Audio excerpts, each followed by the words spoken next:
अस्सलाम वालेकुम स्टूडेंट्स आपको अपने चैनल पर वेलकम करता हूं।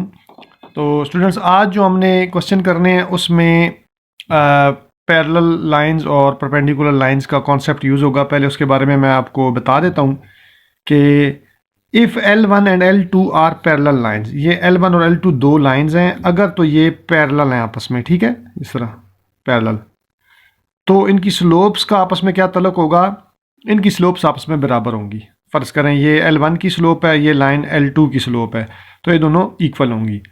इसी तरह अगर if L1 and L2 are perpendicular lines, अगर एक लाइन हॉरिजॉन्टल है और एक इस तरह उसके ऊपर परपेंडिकुलर है, तो दो लाइंस हैं, अगर इसको आप L1 कह दें, इसको आप L2 कह दें और ये परपेंडिकुलर हैं, तो इनकी स्लोप्स का आपस में रिलेशन क्या होता है, इन दोनों लाइंस की स्लोप का प्रोडक्ट इक्वल होता है -1 के, ठीक है। तो अगर आपको कोई एक मालूम हो और दूसरी मालूम करनी हो, जो मालूम करनी होगी उसको आप लेफ़्ट साइड पे रख लें और जो आपको जिसकी वैल्यू आपको मालूम हो उसको आप दूसरी तरफ राइट साइड पर ले आएँ, तो आपको अननोन जो स्लोप है वो भी नोन हो जाएगी, मालूम हो जाएगी, ठीक है। ये आपने याद रखना है, एक ये रिजल्ट और एक ये रिजल्ट। क्वेश्चन 4 है, if A and B be the 2 points, find the slope of line parallel to A B, ठीक है। अब ए बी पॉइंट्स को ज्वाइन करने से एक लाइन बनेगी, उस लाइन के पैरेलल एक और लाइन है, उसकी स्लोप आपने फाइंड करनी है। अच्छा, क्वेश्चन 4 फर्स्ट पार्ट है जिसमें एक पॉइंट ए है -2 6 और एक पॉइंट बी है 7 -3। तो हमने स्लोप फाइंड करनी है उस लाइन की जो, अब देखें इसको हम ड्रा कर देते हैं। फ़र्ज़ कर लो ये ए पॉइंट यहाँ पर है और बी यहाँ पर है, इनको ज्वाइन करने से जो लाइन बन गई है ना ए बी। अब आपने स्लोप फाइंड करनी है उस लाइन की जो इस ए बी के पैरेलल है। ये कोई अननोन लाइन है, इसको मैं से कह देता हूँ एल, ठीक है, एल एल है ये, और ये ए बी लाइन है, ये लाइन ए बी है, इस ए बी के पैरेलल लाइन एल है, इसकी स्लोप आपने फाइंड करनी है। इसकी स्लोप को मैं m2 का नाम दे देता हूँ और ए बी की स्लोप को मैं m1 का नाम दे देता हूँ, ठीक है। तो लेट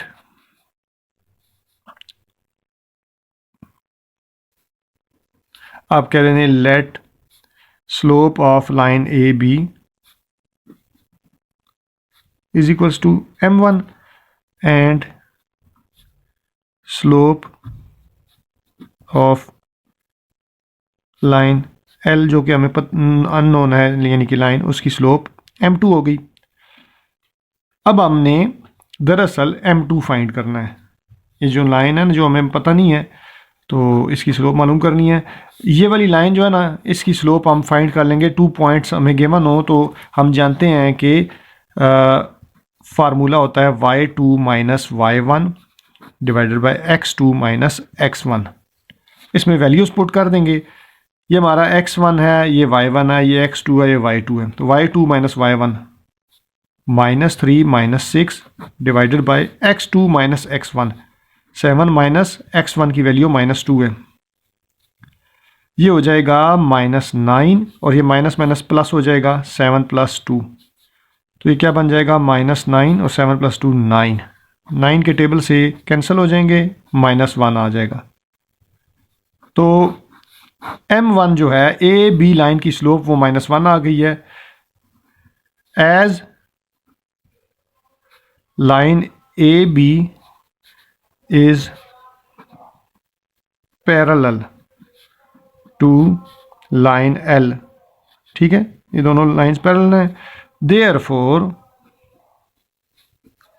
इनकी स्लोप्स का क्या रिलेशन होगा, पैरेलल लाइंस की स्लोप इक्वल होती हैं।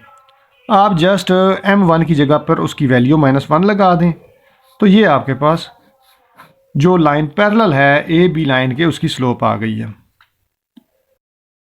अच्छा, अब क्वेश्चन 4 का सेकंड पार्ट है जिसमें पॉइंट्स तो वही दिए हैं जो फर्स्ट पार्ट में दिए थे। अब ये है कि ए बी पॉइंट से जो लाइन बन रही है इनको ज्वाइन करने से, उसके परपेंडिकुलर एक लाइन है, उसके बारे में हमारे पास कोई इन्फॉर्मेशन नहीं है, उसके कोऑर्डिनेट्स यानी पॉइंट्स नहीं पता, जस्ट एक लाइन है जो ए बी लाइन के परपेंडिकुलर है, इसकी इस लाइन की स्लोप फाइंड करनी है। इसको हम कह देते हैं, इसका नाम एल रख लेते हैं। ये लाइन ए बी है, ठीक है। तो फ़र्ज़ करें ए बी की स्लोप को हम m1 का नाम दे देते हैं और लाइन एल की स्लोप को हम m2 का नाम दे देते हैं, ठीक है। तो लेट, यहाँ बता भी देते हैं, slope of line A B m1 है और स्लोप ऑफ लाइन एल जो है उसकी स्लोप m2 है, ठीक है।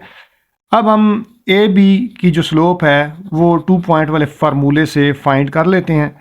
m1 equal y2 minus y1 x2 minus x1, values put कर देंगे। y2 minus y1 minus 3 minus 6 हो जाएगा, x2 माइनस x1, x2 7 है, माइनस x1 माइनस 2 है। तो अब ये हो जाएगा ऊपर माइनस 3 माइनस 6 माइनस 9 हो जाएगा, माइनस माइनस प्लस हो जाएगा, नीचे 7 प्लस 2 बन जाएगा, 7 प्लस 2 9। अब m1 की वैल्यू हमारे पास आ गई, ये 9 के टेबल से कैंसिल हो जाएंगे, तो m1 माइनस 1 आ गया। अब ये लाइन ए बी की स्लोप आ गई है, लेकिन हमने फाइंड करनी है जो लाइन एल है, यानी ए बी के परपेंडिकुलर है लाइन, उसकी स्लोप फाइंड करनी है। अब हमारे पास रिलेशन है परपेंडिकुलर लाइंस का कि अगर दो लाइंस परपेंडिकुलर हों तो उनकी स्लोप्स के बीच में रिलेशन होता है m1 m2 इक्वल -1।